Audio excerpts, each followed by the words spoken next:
कल्याण डोंबिवलीतील 65 अनधिकृत इमारतींमध्ये राहणाऱ्या नागरिकांची फसवणूक करणाऱ्या विकासक आणि त्यांच्याशी संलग्न असलेले सर्व व्यवहारांचा तपास करून यातील सर्वांवर कठोर कारवाई करण्याचे निर्देश उपमुख्यमंत्री एकनाथ शिंदे यांनी दिले आहेत।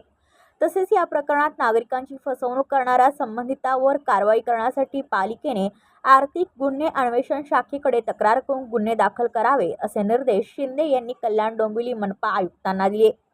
कल्याण डोंबिवली महापालिका क्षेत्रातील 65 इमारती उच्च न्यायालयाने अनधिकृत ठरवण्यात आल्या आहेत।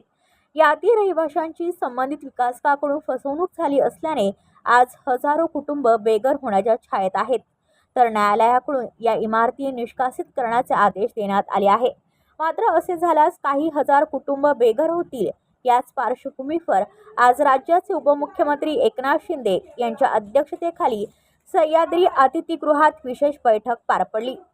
यावेळी कल्याण डोंबिवलीचे खासदार डॉक्टर श्रीकांत शिंदे, आमदार राजेश मोरे, महाराष्ट्र नगरविकास विभाग प्रधान सचिव तथा अप्पर मुख्य सचिव असीम गुप्ता, ठाणे जिल्हाधिकारी डॉक्टर श्रीकृष्ण पांचाळ, कल्याण डोंबिवली महापालिका आयुक्त अभिनव गोयल यांच्यासह नितीन पाटील, रवी पाटील, रणजित जोशी, दीपेश म्हात्रे, संबंधित विभागाचे अधिकारी उपस्थित होते।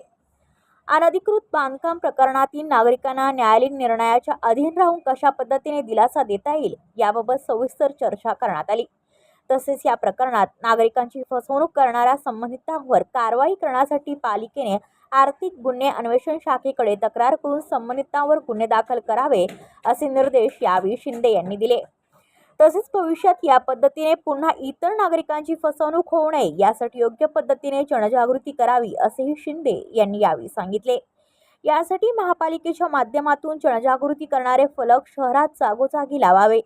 तसेच पालिकेच्या अधिकृत संकेतस्थळावरून नियमित स्वरूपात अधिकृत इमारतीची यादी प्रसिद्ध करण्यात यावी। यामुळे नागरिकांना योग्य माहिती मिळण्यास मोठी मदत होईल असेही शिंदे यांनी सांगितले।